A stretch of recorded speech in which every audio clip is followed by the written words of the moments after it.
Hello everyone, this is Priyanka Srivastava, your chemistry teacher. आज मैं आप लोगों को valence shell electron pair repulsion theory के बारे में डिस्कस कराऊंगी। Valence shell electron pair repulsion theory को शॉर्ट में वेस्पर थ्योरी कहा जाता है। It means VSEPR, VSEPR theory.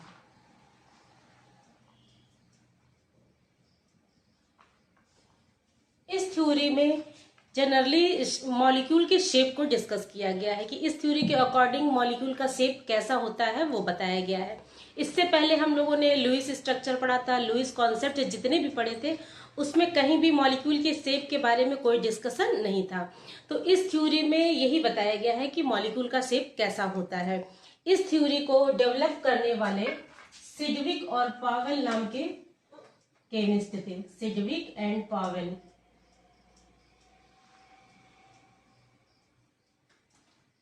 इन्होंने ही 1940 में ये थ्योरी डेवलप की थी और बताया था कि मॉलिक्यूल का shape valence shell electron pair पर डिपेंड करता है। अब ये वैलेंस सेल इलेक्ट्रॉन पेयर, जैसा हमने बताया था कि कोई भी कोवैलेंट बॉन्ड बनता है तो वैलेंस सेल इलेक्ट्रॉन पेयर के बॉन्डिंग से ही बनता है। ठीक है, तो वैलेंस सेल इलेक्ट्रॉन दो तरह से होते हैं, बॉन्डेड भी होते हैं, नॉन बॉन्डेड भी होते हैं। जैसे हमने बताया था कि कोई भी मॉलिक्यूल जब भी बनता है तो उनको ऑक्टेट कंप्लीट करना जरूरी होता है। ऑक्टेट का मतलब वैलेंस सेल में 8 इलेक्ट्रॉन होना कंपलसरी है। ठीक, अब इस 8 इलेक्ट्रॉन में कुछ इलेक्ट्रॉन शेयरिंग वाले होते हैं और कुछ नॉन शेयरिंग वाले होते हैं। ऐसे इलेक्ट्रॉन जो बॉन्डिंग में पार्टिसिपेट नहीं करते हैं, ठीक, बॉन्डिंग में पार्टिसिपेट नहीं करते हैं बट ऑक्टेट कंप्लीट करने में पार्टिसिपेट करते हैं, उनको हम कहते हैं lone pair of electron, lone pair of electron. ठीक है, तो ऐसे लोन पेयर इलेक्ट्रॉनों को हम कह सकते हैं कि ये नॉन बॉन्डेड इलेक्ट्रॉन पेयर होते हैं। इनको हम ये भी कह सकते हैं कि ये नॉन बॉन्डेड इलेक्ट्रॉन पेयर होते हैं। ठीक है, और जो शेयरिंग में पार्टिसिपेट करते हैं, यानी कि जो बॉन्डिंग या शेयरिंग कर रहे हैं, और ऐसे इलेक्ट्रॉन जो बॉन्डिंग कर रहे हैं या शेयरिंग में पार्टिसिपेट कर रहे हैं, उनको हम कहते हैं बॉन्डेड इलेक्ट्रॉन। तो इस तरह से शेप जो मॉलिक्यूल का होता है वो दो तरह से वैलेंस सेल इलेक्ट्रॉन पेयर पर डिपेंड करता है, एक बॉन्डेड इलेक्ट्रॉन पेयर पर और दूसरा नॉन बॉन्डेड इलेक्ट्रॉन पर पेयर पर। ठीक है, तो अब ये डिपेंड कैसे करता है ये भी चलिए डिस्कस करते हैं। Valence shell electron pair repulsion theory के अकॉर्डिंग जो लोन पेयर इलेक्ट्रॉन होते हैं उनके बीच सबसे ज्यादा रिपल्सन होता है। ठीक है, यानी कि लोन पेयर और लोन पेयर वाले इलेक्ट्रॉन अगर कहीं पाए जाते हैं तो उनके बीच, इलेक्ट्रॉनों के बीच वैसे भी रिपल्सन होता है, तो उनके बीच सबसे ज्यादा रिपल्सन होता है। फिर दूसरा केस है कि अगर किसी मॉलिक्यूल में लोन पेयर प्रेजेंट हो और बॉन्ड पेयर प्रेजेंट हो, उनके बीच रिपल्सन होता है, और सबसे कम रिपल्सन जो होता है वो बॉन्ड पेयर और बॉन्ड पेयर इलेक्ट्रॉनों के बीच में होता है। ठीक है, वेस्पर थ्योरी का ये जो है कॉन्सेप्ट बहुत इंपॉर्टेंट है कि there is repulsion between lone pair is greater than lone pair bond pair and is greater than bond pair and bond pair. VSEPR theory के अकॉर्डिंग जो बॉन्ड पेयर वाले इलेक्ट्रॉन है उनके बीच रिपल्सन सबसे कम होता है। ठीक है, तो ये सबसे ज्यादा इंपॉर्टेंट कॉन्सेप्ट है वेस्पर थ्योरी का। दूसरा इन्होंने ये बताया था कि जो शेप ऑफ मॉलिक्यूल है वो कई तरह से डिपेंड करते हैं। जैसे अगर किसी कोई सेंट्रल एटम में अगर दो तरह के एटम जुड़े हुए हैं तो वो जो है लीनियर स्ट्रक्चर बना सकता है। ठीक है, लीनियर बनाता है। दूसरा शेप उन्होंने बताया था ट्राइगोनल प्लेनर स्ट्रक्चर बनाता है मॉलिक्यूल। अगर सेंट्रल एटम के साथ कोई 3 एटम जुड़े हुए हैं या 3 इलेक्ट्रॉन पेयर जुड़े हुए हैं तो वो जो है ट्राइगोनल प्लेनर स्ट्रक्चर बनाता है। अगर किसी भी सेंट्रल एटम के साथ 4 इलेक्ट्रॉन पेयर जुड़े हुए हैं तो वो टेट्राहेड्रल स्ट्रक्चर बनाता है।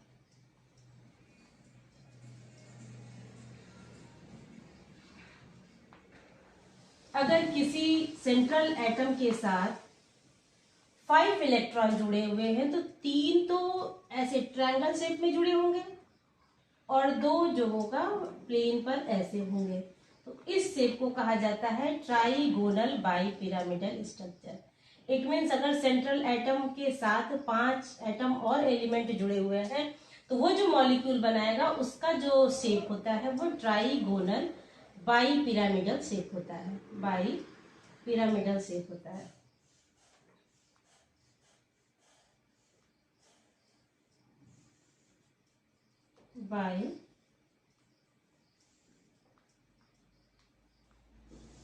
पिरामिडल।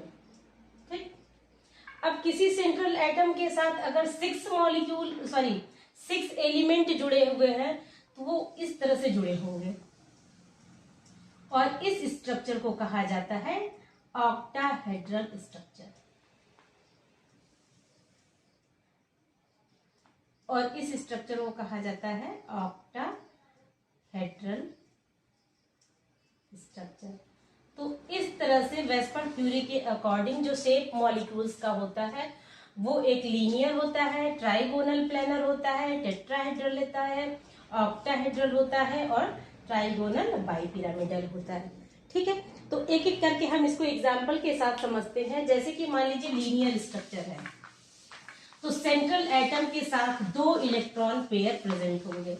ठीक है, 2 इलेक्ट्रॉन पेयर का मतलब 2 एलिमेंट्स प्रेजेंट होंगे। जैसे फॉर एग्जांपल अगर हम ले लेते हैं BeF2।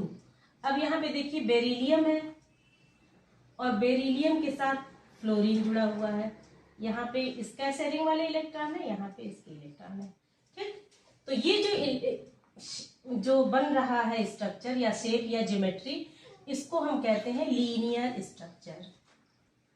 और इनके बीच जो बॉन्ड एंगल बनता है वो होता है 180 डिग्री का। ठीक है, तो लीनियर स्ट्रक्चर कहीं भी आए तो उसका जो बॉन्ड एंगल होता है वो हमारा 180 डिग्री होता है। सेकंड एग्जांपल हम ले लेते हैं, जैसे मान लीजिए हम BF3 ले लेते हैं, BF3 बोरान ट्राइफ्लोराइड। अब यहाँ पे B बोरान सेंट्रल एटम है और इसके तीनों तरफ जो है फ्लोरीन के इलेक्ट्रॉन लगे होते हैं। ठीक है, शेयरिंग किए जाते हैं। तो इस तरह का स्ट्रक्चर कहलाता है trigonal planar structure, trigonal planar structure. इनके बीच जो बॉन्डिंग होती है वो होती है 120 डिग्री। तो यानी कि जो बॉन्डिंग के जो एंगल होते हैं वो होता है 120 डिग्री। ठीक है, यहाँ पे बोरान क्या होगा, प्लेन पर होगा। जैसे मान लीजिए यहाँ पे बीच में बोरान है, एक कॉर्नर पे फ्लोरीन है, इस कॉर्नर पे फ्लोरीन है, यहाँ पे तीनों प्लेन में है। ठीक है, तीनों प्लेन में है। तो यहाँ पे जो बॉन्ड एंगल बनती है वो जो होता है 120 डिग्री होता है और जो स्ट्रक्चर बनता है उसको कहा जाता है ट्राइगोनल प्लेनर स्ट्रक्चर। अगर कोई सेंट्रल एटम के साथ 4 एलिमेंट प्रेजेंट हो या 4 इलेक्ट्रॉन प्रेजेंट हो, जैसे फॉर एग्जांपल हम मीथेन का ले लेते हैं CH4।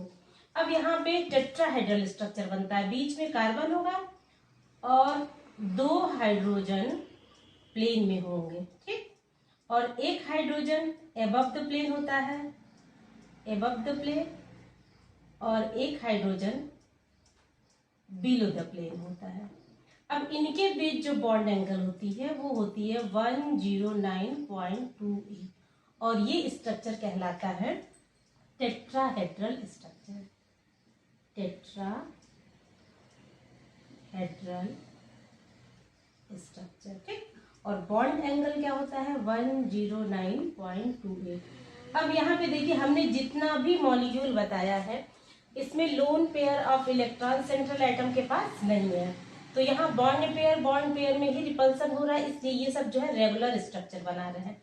टेट्राहेड्रल, ये सॉलिड लाइन जो हमने दिखाया ये है प्लेन के बाहर आगे की तरफ और ये डैशेस लाइन होता है प्लेन के पीछे की तरफ। जैसे मान लीजिए अगर हम अपनी उंगली को ही एक एग्जाम्पल के तौर पे ऐसे बना लें, ठीक, ऐसे बना लें, तो ये हमारा हो गया एबव द प्लेन और ये हो गया प्लेन में, और ये जो पीछे की तरफ है ये हो गया बिलो द प्लेन, और एक यहाँ ऊपर की तरफ लग जाएगा तो ये हमारा भी, ये भी प्लेन में। अगर हम इसको यहाँ पे ले जाएं तो देखिए ये वाला ऊपर वाला और ये वाला इसका मतलब ये दोनों बोर्ड पर है और ये वाला बोर्ड के आगे की तरफ है, ये वाला हाइड्रोजन बोर्ड के पीछे की तरफ है।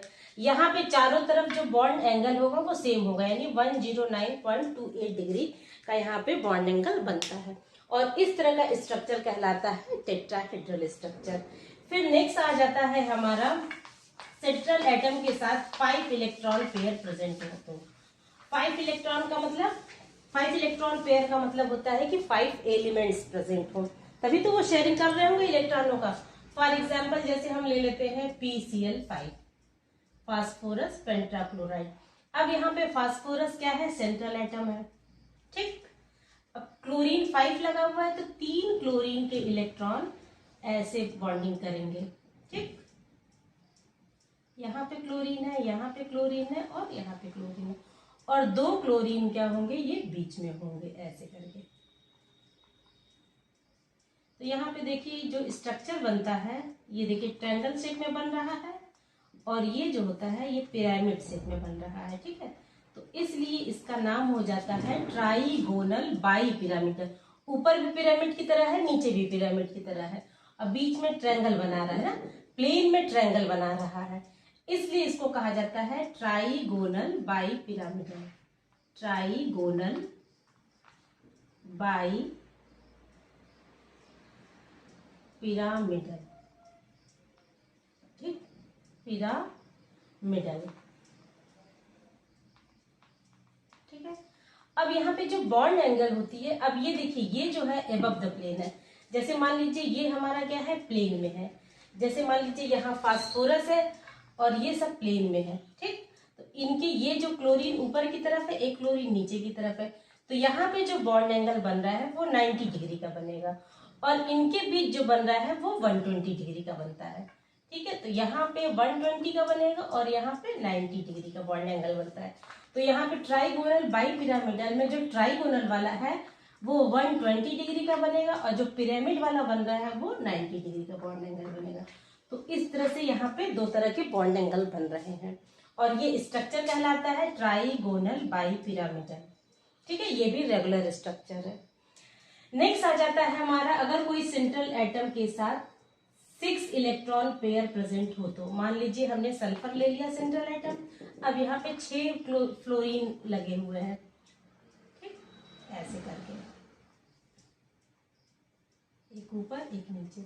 यहाँ पे जो स्ट्रक्चर बन रहा है इसको कहा जाता है ऑक्टाहेड्रल स्ट्रक्चर।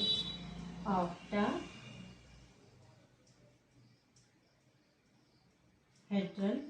स्ट्रक्चर।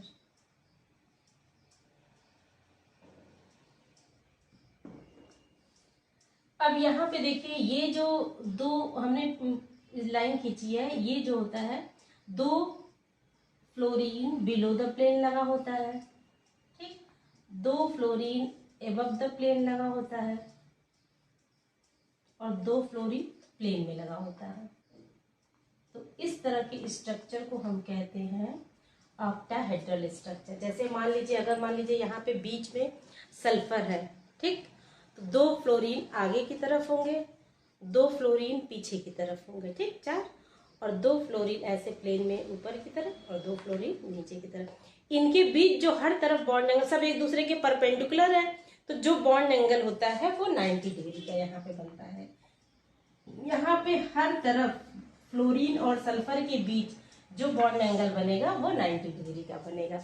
तो इस तरह से रेगुलर स्ट्रक्चर में वेस्पर थ्योरी ने बताया था कि लीनियर स्ट्रक्चर पाए जाते हैं geometry, trigonal, planar, trigonal bipyramidal, octahedral, tetrahedral structure होता है, ठीक है। अब कुछ हम एक्सेप्शन बताते हैं, जैसे अमोनिया।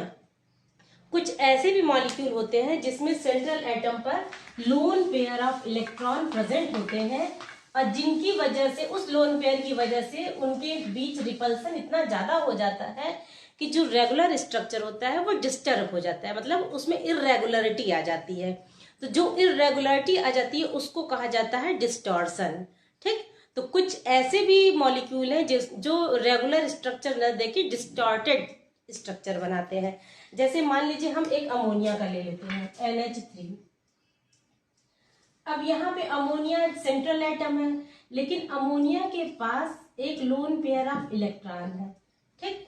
अब चाहे तो अगर देखा जाए तो अमोनिया का स्ट्रक्चर ऐसे होना चाहिए जैसे कि CH4 में था, लेकिन अब हमने वेस्पर थ्योरी के अकॉर्डिंग क्या है, लोन पेयर और बॉन्ड पेयर के बीच रिपल्सन बॉन्ड पेयर और बॉन्ड पेयर से ज्यादा है। तो इट मीन्स जो ऑर्बिटल में इलेक्ट्रॉन प्रेजेंट है और बॉन्ड में इलेक्ट्रॉन प्रेजेंट है, इनके बीच बहुत ज्यादा रिपल्सन होने लगता है। ठीक, रिपल्सन तो इनके बीच भी होगा, लेकिन इनके बीच उतना रिपल्सन नहीं होगा जितना कि इनके बीच रिपल्सन होगा। तो यहाँ पे क्या होता है, इतना ज्यादा electron pair, lone pair of electron और बॉन्ड पेयर के इलेक्ट्रॉनों के बीच रिपल्सन इतना ज्यादा होता है कि अमोनिया का जो ये हाइड्रोजन है उसका बॉन्डिंग जो है नीचे की तरफ झुक जाता है। तो इस तरह से अमोनिया का स्ट्रक्चर न बन के थोड़ा सा डिस्टॉर्टेड बनता है, इस तरह से बनता है। ठीक, इस तरह से बन जाता है। ठीक है, तो ये रेगुलर टेट्राहेड्रल न रहकर इसको कहा जाता है distorted tetrahedral structure, distorted tetrahedral structure. इसी तरह वाटर मॉलिक्यूल का हम लेते हैं H2O। अब H2O का जो स्ट्रक्चर होता है उसको कहा जाता है बेंट स्ट्रक्चर। बेंट क्यों कहा जाता है? बेंट इसलिए कहा जाता है, अगर ये चाहे तो ये लीनियर स्ट्रक्चर दे, ऑक्सीजन यहाँ पर है, हाइड्रोजन यहाँ पर है, हाइड्रोजन यहाँ पे है, लेकिन क्या होता है कि यहाँ पे ऑक्सीजन के पास दो ऑर्बिटल में दो lone pair of electron present होते हैं। अब अकॉर्डिंग टू वेस्पर थ्योरी सबसे ज्यादा रिपल्सन लोन पेयर वाले में होता है। तो अब तो इन्हीं के बीच बहुत ज्यादा रिपल्सन होगा। जब ये एक दूसरे से जुड़ जाएंगे तो फिर इनके बीच भी रिपल्सन होने लगता है। ठीक, इनके बीच रिपल्सन होने लगता है, तो उसकी वजह से क्या होता है, ऑक्सीजन में जो हाइड्रोजन होता है वो नीचे की तरफ पूरी तरह से झुक जाता है, ये लोन पेयर के रिपल्सन की वजह से। तो यहाँ पे भी इसका स्ट्रक्चर जो है लीनियर न होके बेंट हो जाता है। अब इनके बीच जो बॉन्डिंग होती है, वैसे तो लीनियर में 180 डिग्री था, लेकिन यहाँ पे जो नीचे की तरफ झुक जा रहा है तो इसकी वजह से इसकी जो बॉन्ड एंगल होती है 104 डिग्री 5 होता है, इतना डिस्टॉर्शन इसमें हो जाता है। तो H2O मॉलिक्यूल का जो स्ट्रक्चर होता है वो बेंट स्ट्रक्चर होता है। और NH3 में यानी अमोनिया में जो नाइट्रोजन हाइड्रोजन के बीच जो बॉन्ड बनता है वो 109 न बनकर 107 बनता है। तो इस तरह से बहुत से मॉलिक्यूल ऐसे हैं जिसमें lone pair of electron present होते हैं और उनके बीच रिपल्सन होने की वजह से उन मॉलिक्यूल में डिस्टॉर्शन होता है। डिस्टॉर्शन का मतलब रेगुलर ज्योमेट्री न होके इररेगुलर ज्योमेट्री होती है।